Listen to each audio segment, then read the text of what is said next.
दोस्तों, आज जो कहानी मैं आपको सुनाने जा रहा हूँ उसे सुनने के बाद शायद किसी पुराने बंद पड़े घर के सामने रात में रुकने की गलती कभी नहीं करेंगे। ये कहानी मुझे राजस्थान के नागौर जिले के एक व्यक्ति ने सुनाई थी।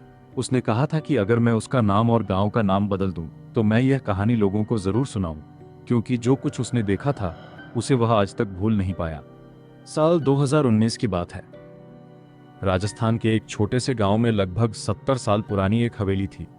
पूरे गांव में उसे सिर्फ एक नाम से जाना जाता था, पीपल वाली हवेली। उस हवेली के मुख्य दरवाजे के ठीक सामने एक बहुत पुराना पीपल का पेड़ था, इतना बड़ा कि उसकी शाखाएं हवेली की छत तक पहुंचती थीं। गांव के बुजुर्ग कहते थे कि सूरज डूबने के बाद उस पेड़ की छाया में कभी खड़े मत होना, लेकिन किसी को वजह नहीं पता थी। उसी गांव में अर्जुन नाम का 26 साल का युवक रहता था। शहर में नौकरी करता था। उसकी शादी हुए सिर्फ 3 महीने हुए थे। उसकी पत्नी नैना पहली बार गांव आई थी। उसे गांव की पुरानी कहानियों पर बिल्कुल विश्वास नहीं था। एक शाम दोनों खेतों से लौट रहे थे। रास्ता छोटा करने के लिए नैना ने उसी हवेली के सामने वाले रास्ते से जाने की जिद कर दी। अर्जुन ने तुरंत मना किया।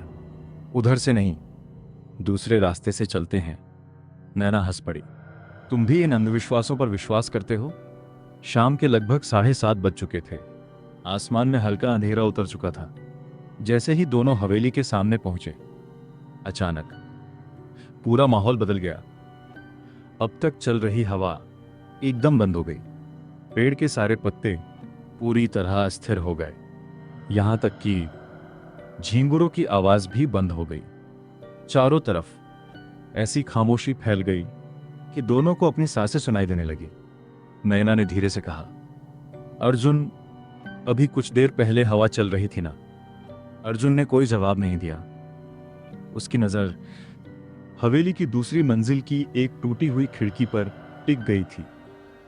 वहां कोई खड़ा था, सफेद कपड़ों में, बिल्कुल स्थिर, और सीधे उन्हें देख रहा था। अर्जुन ने नैना का हाथ पकड़ा। चलो, अभी यहीं से चलो। दोनों तेजी से आगे बढ़ने लगे, लेकिन जैसे ही वे पीपल के पेड़ के नीचे पहुंचे, ऊपर से कुछ उनके बीच जमीन पर आकर गिरा। धप। दोनों डरकर पीछे हट गए। वह एक पुरानी लकड़ी की गुड़िया थी। उसकी एक आंख टूटी हुई थी और उसके गले में लाल धागा बंधा हुआ था।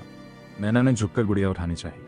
तभी अर्जुन जोर से चिल्लाया, उसे मत छूना। लेकिन देर हो चुकी थी। नैना की उंगलियां गुड़िया को छू चुकी थी।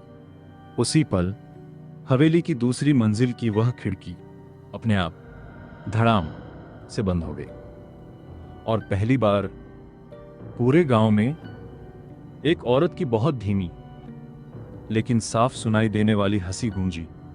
ही ही ही ही। अर्जुन ने तुरंत नैना का हाथ पकड़ा और बिना पीछे देखे दोनों भागते हुए घर पहुंच गए। उस रात लगभग 3:07 अर्जुन की आंख अचानक खुल गई। कमरे में बहुत तेज ठंड थी, इतनी कि उसकी सांसों से धुआं निकल रहा था। उसने बगल में देखा, बिस्तर खाली था। नैना वहां नहीं थी। घर का मुख्य दरवाजा पूरा खुला हुआ था और बाहर आंगन की तरफ किसी के नंगे पैरों के चलने की आवाज आ रही थी। ठक ठक ठक। अर्जुन कांपते हुए बाहर निकला। आंगन के बीचों बीच नैना खड़ी थी। उसके लंबे बाल चेहरे पर बिखरे हुए थे। वह बिल्कुल स्थिर थी और धीरे धीरे आसमान की तरफ देख रही थी। अर्जुन ने कांपती आवाज में कहा, नैना? कोई जवाब नहीं। वह उसके पास गया और जैसे ही उसने उसके कंधे पर हाथ रखा, नैना ने गर्दन घुमाई, लेकिन चेहरा उसकी तरफ नहीं था। गर्दन पूरी तरह पीछे की ओर मुड़ी हुई थी और उसके होठों से एक ऐसी आवाज निकली जो किसी इंसान की नहीं हो सकती थी, मुझे वापस घर जाना है। अर्जुन के हाथ पैर सुन्न पड़ चुके थे। उसने अपनी आंखों पर जोर डाला। शायद उसे भ्रम हो रहा हो, लेकिन नैना सच में उसी के सामने खड़ी थी। उसकी गर्दन पूरी तरह पीछे की ओर मुड़ी हुई थी और होठों पर एक अजीब सी मुस्कान थी। वह फिर बोली, मुझे घर ले चलो। इस बार उसकी आवाज दो अलग अलग आवाजों की तरह सुनाई दी, एक नैना की और दूसरी किसी बूढ़ी औरत की। अर्जुन डर के मारे पीछे हट गया। तभी नैना धीरे धीरे उसकी तरफ चलने लगी, लेकिन उसके पैर जमीन पर नहीं पड़ रहे थे। ऐसा लग रहा था जैसे कोई अदृश्य ताकत उसे घसीट रही हो। सरर सरर उसके पैरों से मिट्टी पर लंबी लकीरें बनती जा रही थीं। अचानक घर के अंदर रखे छोटे मंदिर की घंटी अपने आप बजने लगी। टन। बस एक ही बार नैना वहीं रुक गई। उसका पूरा शरीर कांपने लगा। कुछ सेकंड बाद वह जमीन पर गिर पड़ी और बेहोश हो गई। सुबह जब उसे होश आया, उसे रात की एक भी बात याद नहीं थी। अर्जुन ने सब बताया, लेकिन नैना हंस पड़ी। तुमने कोई डरावना सपना देखा होगा? अर्जुन ने सोचा शायद सच में उसे भ्रम हुआ हो, लेकिन तभी उसकी नजर नैना के पैरों पर गई। दोनों तलवों पर गीली काली मिट्टी लगी हुई थी और एड़ियों पर छोटे छोटे कांटों के निशान थे, जैसे वह रात भर कहीं नंगे पैर चली हो। उसी शाम अर्जुन अपनी दादी के पास गया। दादी ने पूरी बात सुनी, फिर बिना कुछ बोले अलमारी से एक पुराने कपड़े की पोटली निकाली। उसमें एक काला धागा, कुछ सूखे तुलसी के पत्ते और एक पुरानी तस्वीर थी। तस्वीर देखकर अर्जुन के हाथ कांप गए। वह तस्वीर उसी हवेली की थी, लेकिन उसमें हवेली नई बनी हुई थी और दरवाजे के सामने एक लड़की खड़ी थी। लाल साड़ी, माथे पर बड़ी बिंदी और गोद में ठीक वैसी ही लकड़ी की गुड़िया जैसी नैना ने उस रात उठाई थी। अर्जुन ने पूछा, ये कौन है? दादी ने गहरी सांस ली। इसका नाम माधवी था। आज से लगभग 25 साल पहले यही इस हवेली में रहती थी। अर्जुन ने पूछा, फिर क्या हुआ? दादी की आंखें भर आईं। गांव वाले कहते हैं एक रात वह अचानक पागल हो गई। रात भर हवेली में उसकी चीखें सुनाई देती रहीं। सुबह हवेली का दरवाजा खुला, लेकिन माधवी कभी बाहर नहीं आई। लोग अंदर गए तो पूरे घर में बस उसकी लकड़ी की गुड़िया पड़ी थी और पीपल के पेड़ के नीचे मिट्टी नई नई खुदी हुई थी। अर्जुन का गला सूख गया। मतलब उसकी लाश? दादी ने धीरे से सिर हिला दिया। आज तक नहीं मिली। उसी रात अर्जुन ने तय किया कि वह जागता रहेगा। घड़ी में 3:06 हुए। कमरे में सब शांत था। अचानक 3:07 होते ही नैना एक झटके से बिस्तर पर बैठ गई। उसकी आंखें पूरी तरह खुली हुई थी, लेकिन उनमें पुतलियां नहीं थी, सिर्फ सफेदपन। वह धीरे धीरे बिस्तर से उतरी, कमरे का दरवाजा खोला और बिना कुछ बोले घर से बाहर निकल गई। इस बार अर्जुन चुपचाप उसके पीछे चल पड़ा। पूरा गांव सो रहा था, सिर्फ नैना चल रही थी, सीधे पीपल वाली हवेली की तरफ, जैसे किसी ने उसे बुलाया हो। वह हवेली के टूटे हुए मुख्य दरवाजे तक पहुंची। दरवाजा अपने आप ची के आवाज के साथ खुल गया। अंदर घुप अंधेरा था, लेकिन दूसरी मंजिल पर एक कमरे में लाल रंग की एक अकेली लालटेन जल रही थी। नैना बिना रुके हवेली के अंदर चली गई। अर्जुन ने हिम्मत करके एक कदम अंदर रखा ही था कि ऊपर से एक छोटी बच्ची की आवाज आई, अंकल उसे बचा सकते हो, लेकिन पहले तहखाना खोलना पड़ेगा। अर्जुन ने टॉर्च ऊपर की। वहां कोई बच्ची नहीं थी, सिर्फ एक पुरानी लकड़ी की गुड़िया सीढ़ियों के ऊपर बैठी धीरे धीरे अपना सिर उसकी तरफ घुमा रही थी। अर्जुन की टॉर्च कांप रही थी। सीढ़ियों के ऊपर रखी लकड़ी की गुड़िया धीरे धीरे अपना सिर उसकी तरफ घुमा रही थी। उसकी टूटी हुई आंख के अंदर जैसे कोई जिंदा चीज हिल रही थी।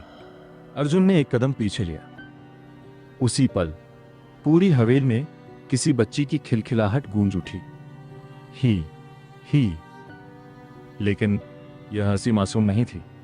ऐसा लग रहा था जैसे कोई जानबूझकर उसे अंदर बुला रहा हो। अर्जुन ने हिम्मत करके ऊपर देखा। नैना सीढ़ियां चढ़ चुकी थी। वह दूसरी मंजिल के आखिरी कमरे के सामने खड़ी थी। उसने धीरे धीरे अपना दायां हाथ उठाया और बंद दरवाजे पर 3 बार दस्तक दी। ठक ठक ठक। अगले ही पल अंदर से भी उतनी ही धीमी आवाज आई। ठक ठक ठक। अर्जुन का खून जम गया, क्योंकि उस कमरे में कोई नहीं होना चाहिए था।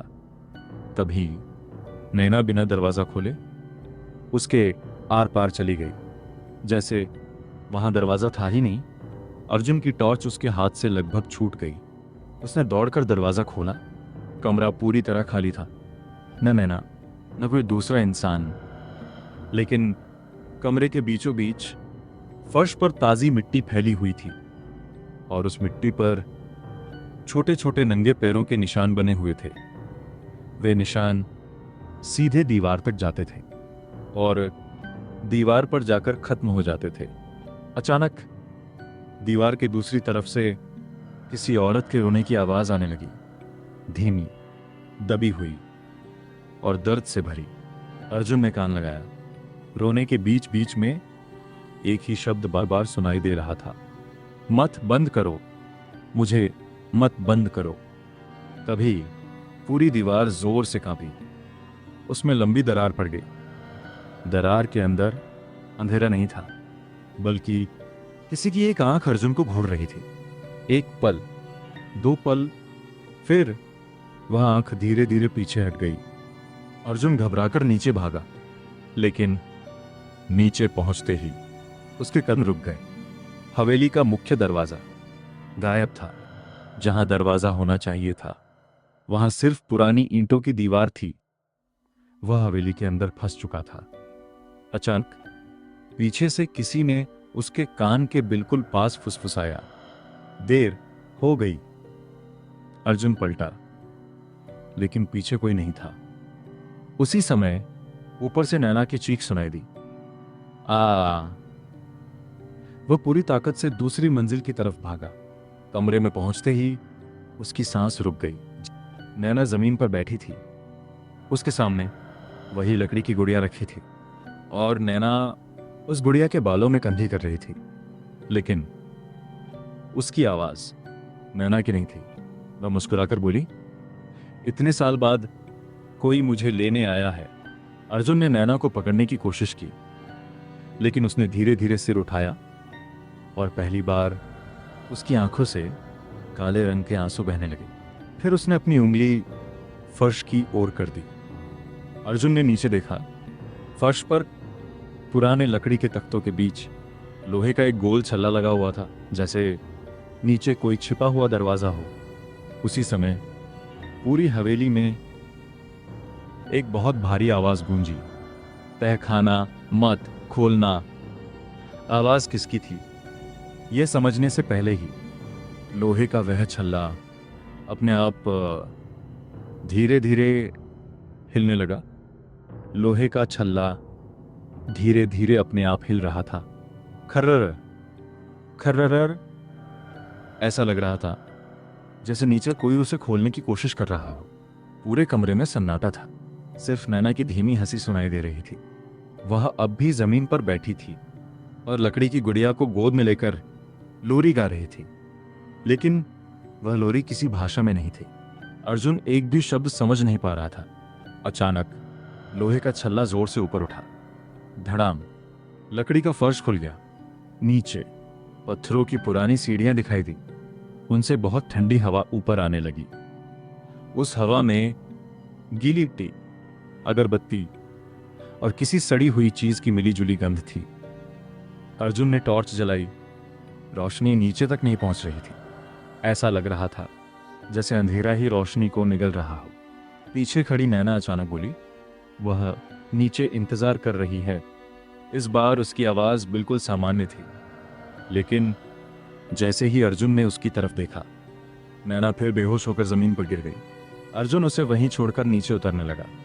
हर सीढ़ी पर धूल जमी थी, लेकिन उस धूल में ताजे पैरों के निशान बने हुए थे, छोटे, बिल्कुल किसी 8-10 साल की बच्ची के। सीढ़ियां खत्म हुई। सामने एक लंबा तहखाना था। दीवारों पर पुराने तेल के दिए लगे थे। हैरानी की बात, उनमें से 2 दिए अपने आप जल उठे। फूं, पीली रोशनी पूरे तहखाने में फैल गई। अर्जुन ने चारों तरफ देखा। तहखाने की दीवारों पर सैकड़ों खरोंचें बनी थीं। ऐसा लग रहा था जैसे किसी ने नाखूनों से पत्थर नोचने की कोशिश की हो। हर खरोच के नीचे एक ही शब्द लिखा था, बचाओ। कुछ जगह मैं जिंदा हूं, और सबसे आखिरी दीवार पर खून जैसे लाल रंग से लिखा था। उसने दरवाजा बाहर से बंद किया था। अर्जुन का गला सूख गया। तभी तहखाने के सबसे कोने से धीमी धीमी सिसकियों की आवाज आने लगी। वह टॉर्च लेकर आगे बढ़ा। वहां एक पुराना लकड़ी का संदूक रखा था। संदूक पर मोटी लोहे की जंजीरें बंधी थी, और ऊपर राख से बना हुआ एक बड़ा सा त्रिशूल बना था। जैसे ही अर्जुन संदूक के पास पहुंचा, पूरे तहखाने का तापमान अचानक गिर गया। उसकी टॉर्च टिमटिमाने लगी, और बिना हवा के सभी दिए एक साथ बुझ गए। पूरा तहखाना अंधेरे में डूब गया। फिर उसी अंधेरे में एक औरत की आवाज सुनाई दी, बिल्कुल पास से, तुम मुझे देख सकते हो। अर्जुन के हाथ कांपने लगे। उसने टॉर्च दोबारा जलाई, और जो उसने देखा, उसे देखकर उसके पैरों तले जमीन खिसक गई। संदूक के पीछे एक औरत बैठी थी। लाल साड़ी, बिखरे हुए बाल, चेहरा बिल्कुल पीला, लेकिन उसकी दोनों कलाइयों में जंग लगी लोहे की बेड़ियां थीं। वह धीरे धीरे सिर उठाकर अर्जुन को देखने लगी। उसकी आंखों में आंसू थे। वह बहुत धीमी आवाज में बोली, लोग कहते हैं मैं मर गई थी, लेकिन मैं 3 दिन तक यहीं जिंदा थी। अर्जुन की सांस रुक गई। तुम माधवी हो? औरत की आंखों से आंसू बहने लगे। उसने सिर हिलाया। नहीं, अब मैं सिर्फ माधवी नहीं हूं। जो 3 दिन तक दर्द में मरता है, वह इंसान नहीं रहता। अचानक उसकी आवाज बदल गई। कमरे में दर्जनों आवाजें एक साथ गूंजने लगी। वह वापस आ गया है, वही जिसने मुझे यहां बंद किया था। भागो। उसी क्षण तहखाने का भारी लोहे का दरवाजा अपने आप धड़ाम से बंद हो गया, और अंधेरे के सबसे आखिरी कोने से भारी जूतों की आवाज आने लगी। ठक ठक ठक। कोई धीरे धीरे अर्जुन की तरफ बढ़ रहा था, लेकिन टॉर्च की रोशनी में वहां कोई दिखाई नहीं दे रहा था। ठक ठक ठक। भारी जूतों की आवाज हर सेकंड अर्जुन की ओर करीब आती जा रही थी, लेकिन तहखाने में कोई दिखाई नहीं दे रहा था, सिर्फ आवाज। अर्जुन ने कांपते हाथों से टॉर्च उस दिशा में घुमाई। रोशनी जैसे ही दीवार पर पड़ी, वहां कोई इंसान नहीं था, बल्कि एक बहुत लंबी परछाई थी। ऐसी परछाई जिसका कोई शरीर ही नहीं था। अचानक माधवी जोर से चिल्लाई, उसकी तरफ मत देखना, वह पहले आंखों में उतरता है। फिर दिमाग में, लेकिन देर हो चुकी थी। अर्जुन की नजर उस परछाई से मिल चुकी थी। उसी पल उसके कानों में सैकड़ों लोगों की चीखें गूंजने लगी। उसका सिर फटने लगा। घुटनों के बल गिरते ही उसकी आंखों के सामने सब बदल गया। अब वह तहखाने में नहीं था, वह 25 साल पहले उसी हवेली में खड़ा था। हवेली नहीं थी, दीवारों पर रोशनी थी, आंगन में शादी की सजावट थी, ढोल बज रहे थे, और बीच में लाल जोड़े में बैठी थी माधवी। अर्जुन समझ गया, वह कोई सपना नहीं देख रहा था, वह उस रात को देख रहा था जिस रात सब शुरू हुआ था। शादी खत्म हुई। रात के करीब 12 बजे माधवी अपने कमरे की तरफ जा रही थी। तभी एक अधेड़ उम्र का आदमी उसके सामने आकर खड़ा हो गया। उसकी आंखों में अजीब सी नफरत थी। उसने कहा, अगर यह हवेली मेरी नहीं हुई तो किसी की नहीं होगी। माधवी डर गई। वह भागकर अंदर चली गई, लेकिन उस आदमी ने बाहर से पूरे कमरे की कुंडी बंद कर दी। कुछ ही देर बाद पूरी हवेली में आग लग गई। लोग चीखते हुए बाहर भागने लगे। माधवी खिड़की से मदद मांगती रही, लेकिन धुएं और अफरा तफरी में किसी ने उसकी आवाज नहीं सुनी। अर्जुन चिल्लाया, कोई उसे बचाओ, लेकिन वह सिर्फ एक गवाह था, कुछ बदल नहीं सकता था।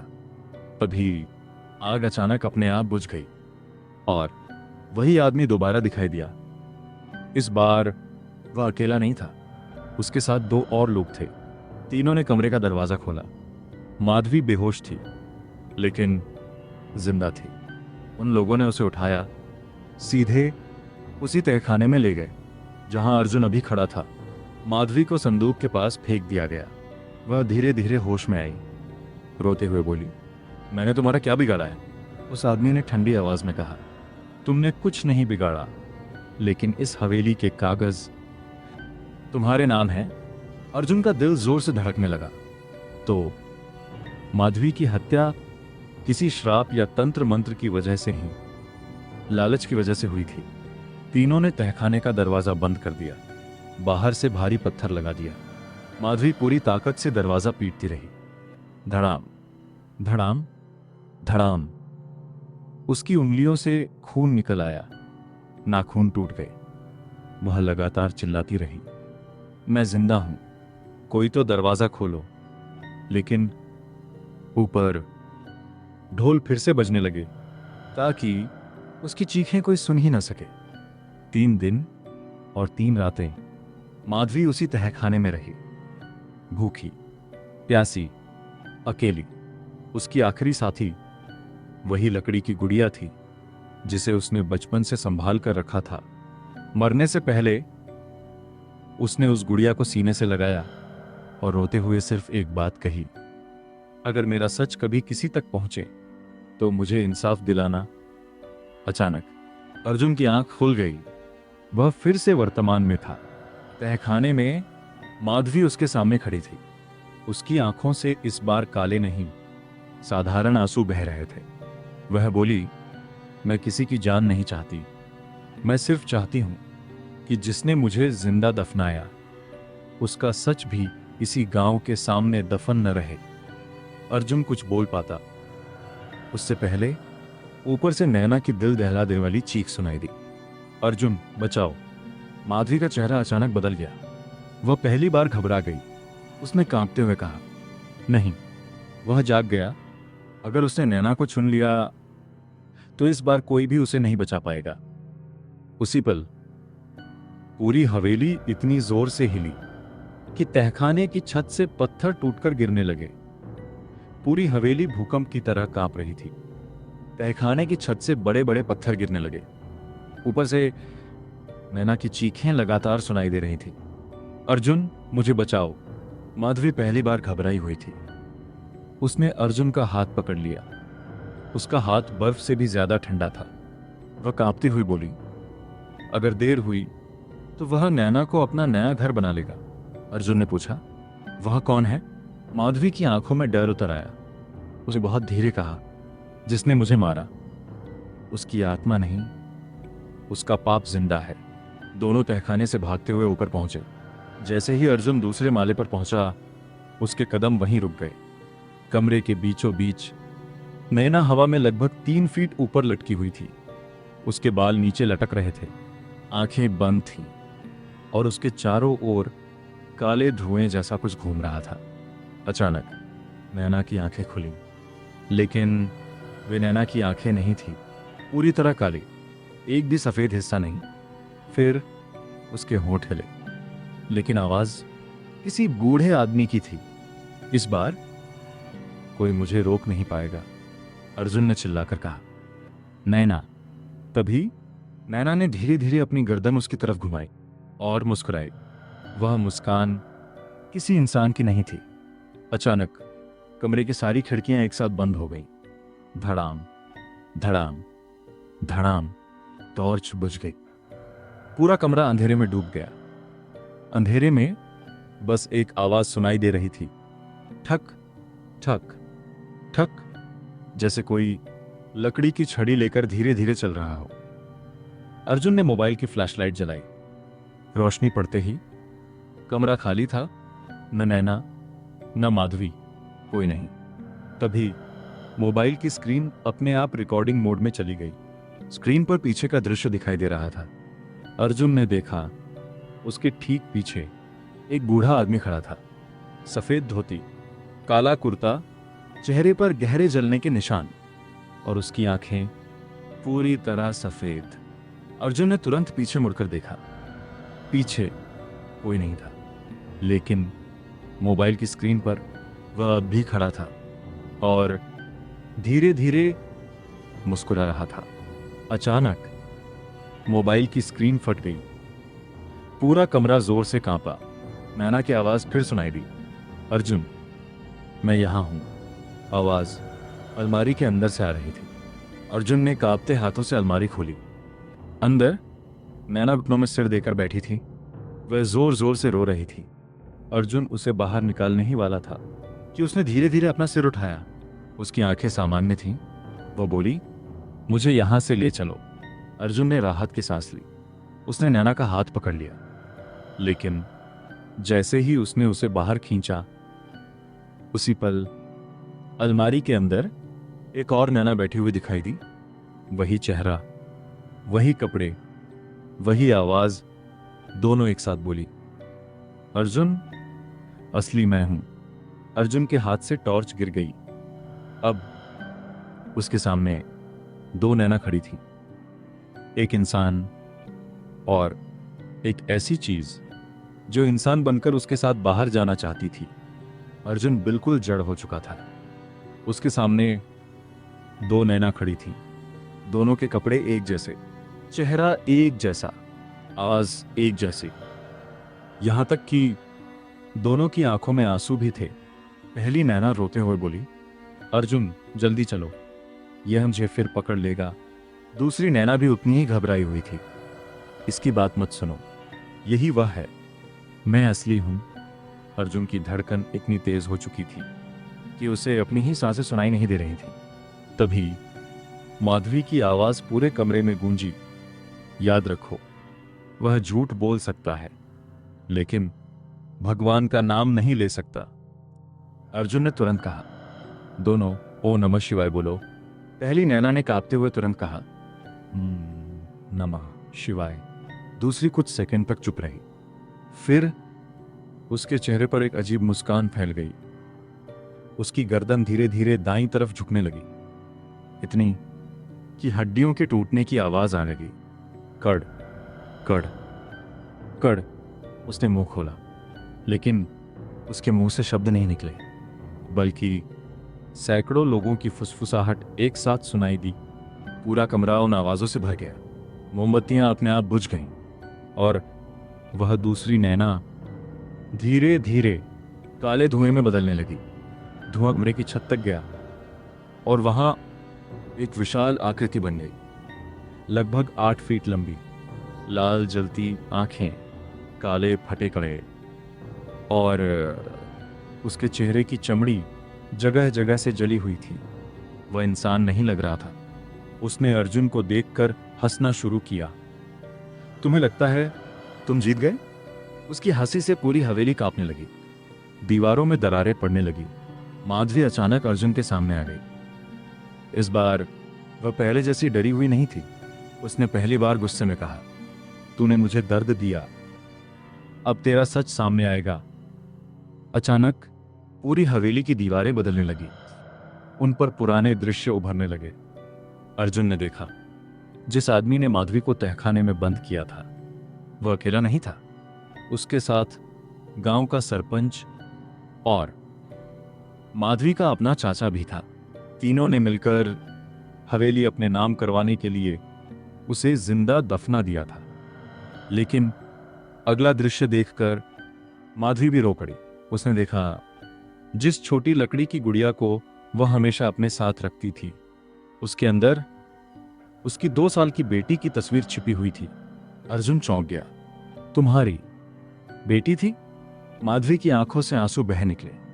हाँ, उस रात वह हवेली में नहीं थी, लेकिन उसे कभी पता ही नहीं चला कि उसकी मां वापस क्यों नहीं आई। इतना सुनते ही पूरी हवेली में एक छोटी बच्ची की आवाज गूंज उठी, माँ अब घर चलो। माधवी वहीं रुक गई। 25 साल बाद उसके चेहरे पर पहली बार डर नहीं बल्कि सुकून दिखाई दिया। लेकिन उसी क्षण वह काली आकृति जोर से गरजी। उसने पूरे कमरे को काले धुएं से भर दिया। अर्जुन, नैना और माधवी तीनों उस धुएं में गायब हो गए। जब धुआं छटा तो अर्जुन ने देखा वे तीनों अब हवेली में नहीं थे। वे श्मशान के बीचों बीच खड़े थे और सामने एक जलती हुई चिता के पास सफेद कपड़ों में बैठा कोई उनका इंतजार कर रहा था। उसने बिना ऊपर देखे कहा, अगर माधवी को सच में मुक्ति दिलानी है तो आज रात किसी एक को अपनी जान की बाजी लगानी पड़ेगी। अर्जुन ने चारों तरफ देखा।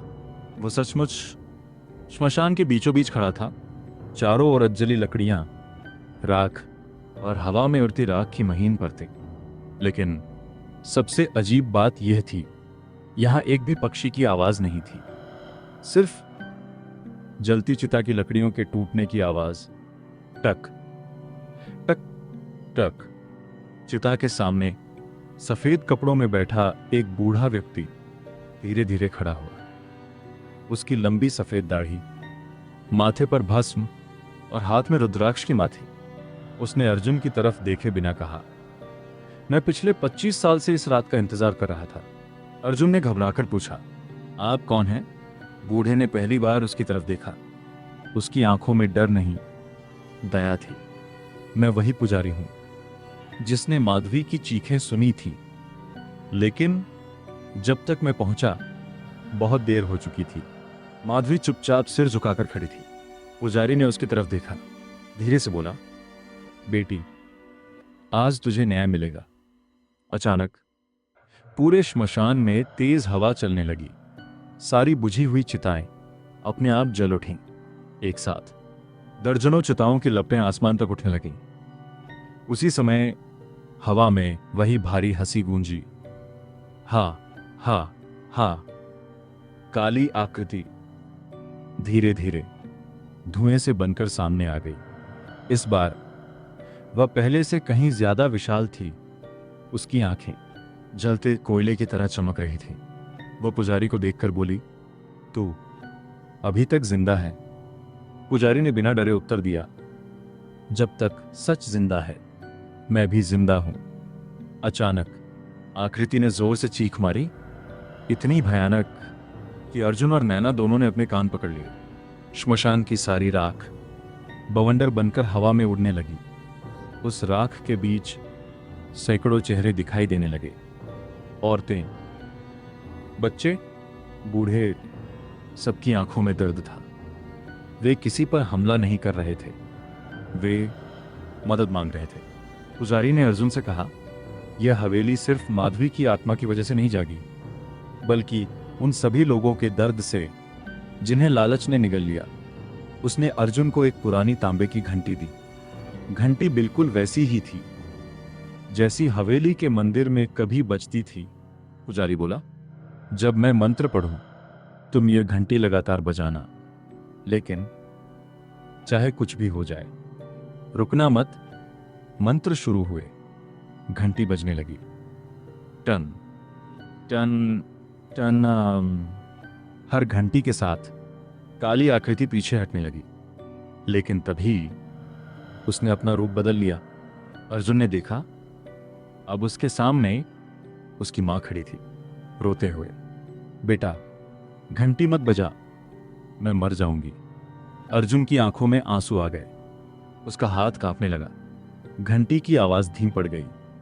तभी पुजारी जोर से चिल्लाया, मत देखो, यह तुम्हारी मां नहीं है। अर्जुन ने आंखें बंद की और पूरी ताकत से फिर घंटी बजाने लगा। टन टन टन। अचानक काली आकृति ने ऐसी चीख मारी कि पूरे श्मशान की जमीन फटने लगी। उसी दरार के अंदर से एक पुराना लोहे का संदूक धीरे धीरे जमीन के बाहर आने लगा। माधवी उसे देखते ही कांप उठी। उसने फुसफुसाकर कहा, यही है, इसमें वह सच बंद है। जैसे ही संदूक पूरी तरह बाहर आया, उसके अंदर से किसी ने 3 बार जोर से दस्तक दी। ठक ठक ठक प्रथम हो, और अंदर से एक आवाज आई, मुझे बाहर निकालो। ठक ठक ठक। संदूक के अंदर से आती आवाज पूरे श्मशान में गूंज रही थी। अर्जुन का हाथ घंटी बजाते बजाते रुक गया। पुजारी ने तुरंत चिल्लाकर कहा, रुकना मत, अगर घंटी रुकी तो ये बाहर आ जाएगा। अर्जुन ने पूरी ताकत से फिर घंटी बजानी शुरू कर दी। टन टन टन। लेकिन अब हर घंटी के साथ संदूक और जोर से कांपने लगा। अचानक संदूक की जंग लगी कुंडी अपने आप खुल गई। चररर। ढक्कन थोड़ा सा ऊपर उठा और अंदर से काली धुएं की एक मोटी लहर बाहर निकली। उस धुएं हजारों चेहरों की परछाइयां दिखाई दे रही थी। हर चेहरा दर्द में चीख रहा था। माधवी अचानक जोर से रोने लगी। नहीं, इसे मत निकलने देना, अर्जुन ने पूछा। यह क्या है? पुजारी की आवाज भारी हो गई। यह कोई साधारण आत्मा नहीं, यह उन सभी पापों का बोझ है जो इस हवेली में हुए। अचानक धुआं इंसानी आकार लेने लगा। इस बार उसका चेहरा साफ दिखाई दे रहा था। वही आदमी जिसने माधवी को तहखाने में बंद किया था, लेकिन अब उसका शरीर इंसान का नहीं था। चेहरे पर गहरी दरारें, आंखों की जगह काला धुआं और पूरे शरीर पर जलने के निशान। वह जोर से हंसा। मुझे लगता था तुम लोग सच जानकर मुझे मिटा दोगे, लेकिन सच से पैदा हुआ डर मुझे और ताकत देता है। इतना कहते ही उसने अपना हाथ हवा में उठाया। पूरे श्मशान की सारी जलती चिताएं एक एक करके बुझने लगी। अंधेरा चारों तरफ फैल गया। तभी नैना अचानक जमीन पर गिर गई। उसके शरीर में भयंकर झटके लगने लगे। उसकी उंगलियां मुड़ने लगी, आंखें पूरी सफेद हो गईं। और फिर उसने अपनी ही आवाज में कहा, अर्जुन, मुझे बचा लो। लेकिन अगले ही पल उसी मुंह से वह काली आवाज निकली, अब यह हमेशा मेरी रहेगी। अर्जुन उसकी तरफ दौड़ा, लेकिन माधवी बीच में आ गई। उसने अर्जुन को रोकते हुए कहा, नहीं, वह नैना नहीं है। अचानक माधवी ने अपनी लकड़ी की गुड़िया अर्जुन के हाथ में रख दी। उसकी आंखों में पहली बार उम्मीद थी। इस गुड़िया के अंदर मेरी बेटी की आखिरी तस्वीर है, मेरी आखिरी याद। जब तक यह सुरक्षित है, मैं उसके सामने हारूंगी नहीं। उसी समय काली आकृति ने बिजली जैसी रफ्तार से हमला किया। पुजारी अर्जुन के सामने आ गया। उसने हाथ में पकड़ी रुद्राक्ष माला आगे कर दी। जैसे ही काली शक्ति उससे टकराई, पूरे शमशान में तेज प्रकाश फैल गया। लेकिन अगले ही सेकंड पुजारी जोर से पीछे उछलकर गिर पड़ा। उसके सीने से खून बहने लगा। अर्जुन चीख पड़ा। गुरुजी, पुजारी ने टूटती सांसों में कहा, मेरी चिंता मत करो। आज या तो वह बचेगा या यह श्राप हमेशा के लिए खत्म होगा। अचानक आसमान में काले बादल घूमने लगे। बिजली सीधे हवेली पर गिरी। धड़ाम। पूरा श्मशान कांप उठा। माधवी ने आसमान की तरफ देखा और उसके चेहरे का रंग उड़ गया। वह कांपती हुई बोली, नहीं, अमावस्या शुरू हो गई। अब उसके पास पूरा समय नहीं, सिर्फ 11 मिनट बचे हैं।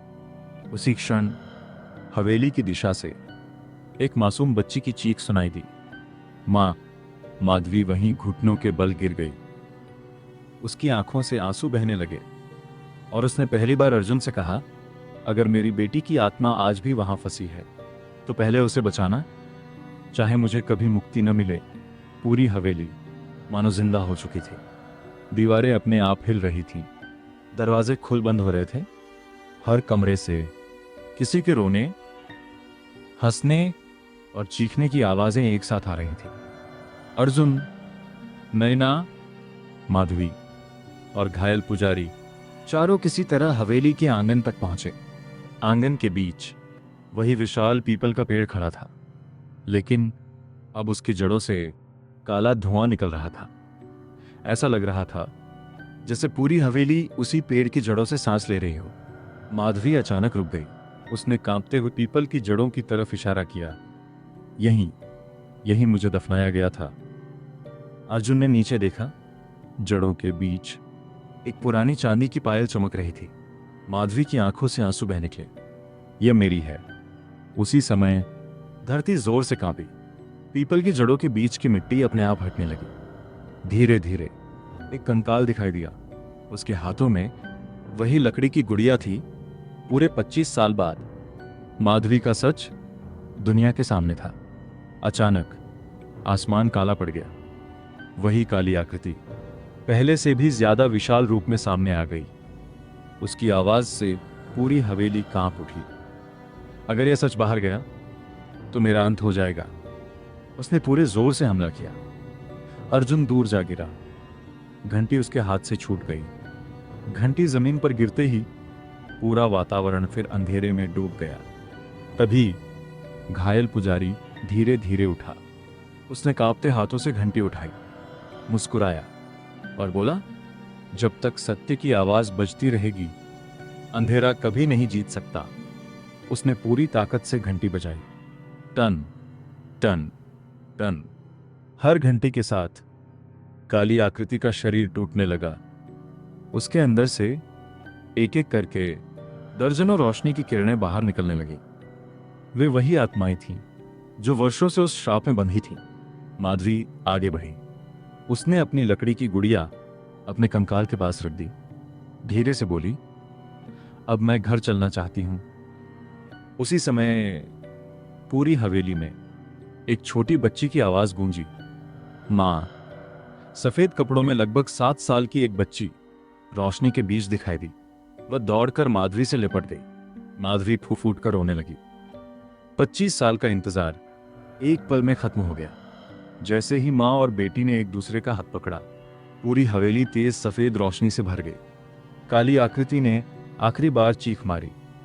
नहीं, उसका शरीर धीरे धीरे राख बनकर हवा में बिखर गया। अचानक सब कुछ शांत हो गया। हवा चलने लगी। पीपल के पत्ते पहली बार सुकून से हिलने लगे।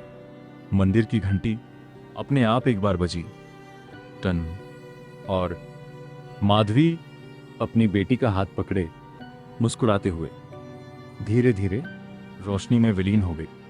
कुछ महीनों बाद सरकारी खुदाई में वहीं से एक महिला का कंकाल मिला। उसके हाथों में एक टूटी हुई लकड़ी की गुड़िया थी। पुलिस ने पुरानी फाइलें दोबारा खोली। हवेली पर कब्जा करने वाले लोगों के अपराध सामने आए। गांव वालों ने पहली बार माधवी के नाम से वहीं एक छोटा सा मंदिर बनवाया। लेकिन कहानी यहीं खत्म नहीं हुई, क्योंकि आज भी उस हवेली के सामने रहने वाले लोग कहते हैं कि हर साल उसी तारीख की रात ठीक 3:07 मंदिर की घंटी अपने आप सिर्फ एक बार बजती है, टन। लेकिन अब उसके बाद किसी के रोने की आवाज नहीं आती। सिर्फ एक छोटी बच्ची की हंसी सुनाई देती है, जैसे आखिरकार उसे अपनी मां मिल गई हो।